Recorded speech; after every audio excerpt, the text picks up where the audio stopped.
And many of these kings claimed that they were gods, and they would even call themselves the image of God. Meaning they had authority to tell people what to do, order things to be made. Yeah, they got to define good and evil. And these kings would often make statues of themselves, which in Hebrew were called tselem, often translated as idol or image. But for Israel, they didn't view their kings as the god. In fact, they were never supposed to even make images of God. It's exactly right, and that was really unique for that time and culture. This is rooted, first of all, in Israel's belief that you can't reduce the creator God down to any one thing in creation. But there's another reason. People aren't to make images of God because God has already made images of himself. When did he do that? Let's go to page 1 of the Bible, and the first person we meet there is God. He's the one with authority over all creation. He speaks and creation obeys, and he defines what is good and not good. In other words, he alone is king. But then surprisingly, as the pinnacle of all of God's creative work, he makes humans, and he calls all of them the image of God. So he gives all humans the authority to rule. Exactly, that's what he goes on to say. He tells the humans to subdue the earth and to rule it. And so this task that once belonged only to elite kings is here in the Bible the task of every human being. This was a revolutionary statement in its day because all humans are being called to rule and to participate in the human project. So what does this mean? I mean, how are we all supposed to rule? So the picture we get in Genesis is gardening. Gardening? Yes, gardening. So they rule the earth by cultivating it, by harnessing all of the earth's raw potential and then making something more and new out of it. So growing food for each other.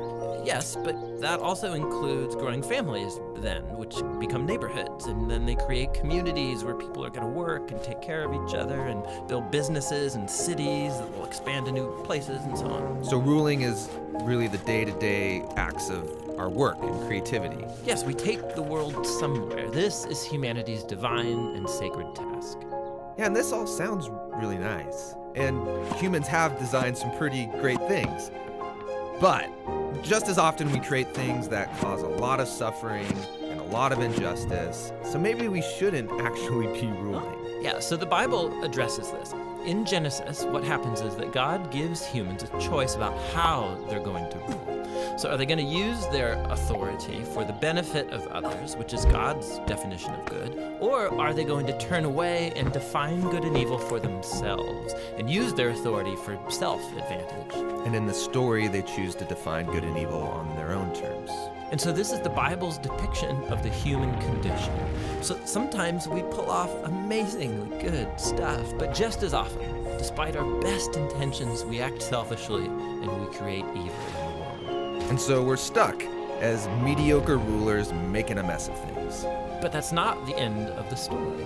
So the Bible goes on and it makes this claim that all of this was resolved when God bound himself to humanity through Jesus. And he showed us what it looks like to truly rule as a human. So what does it look like? Well, Jesus ruled by serving and by seeking the best for others, by putting himself underneath them and loving not just his friends, but also his enemies. And that's not a typical way to rule. And not only that, Jesus confronted the consequences of all of the evil and the death that we have created by our messed up ways of ruling. And he takes it. I mean, he lets it kill him.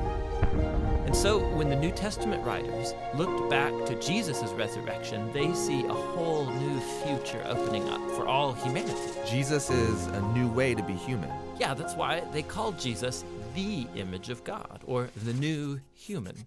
And not only that, they also believe that Jesus' divine life and power is now available to heal and to transform us to become our life and power. And this sounds really nice, but what does it really look like? So practically, the Apostle Paul said it looks like people being filled by Jesus' own presence and spirit, filled with love and joy and peace and patience and kindness and goodness and integrity and gentleness and self-control. He says this is the new humanity that God wants to create in us so that we become people in whom God's image is being restored, people who will move the human project forward. And that's actually how the story of the Bible ends. It's a renewed world where God is on his throne and his servants are all around him, but they're the ones ruling over this new world, taking it into new, uncharted uncharted territory with Jesus as their healer and their guide.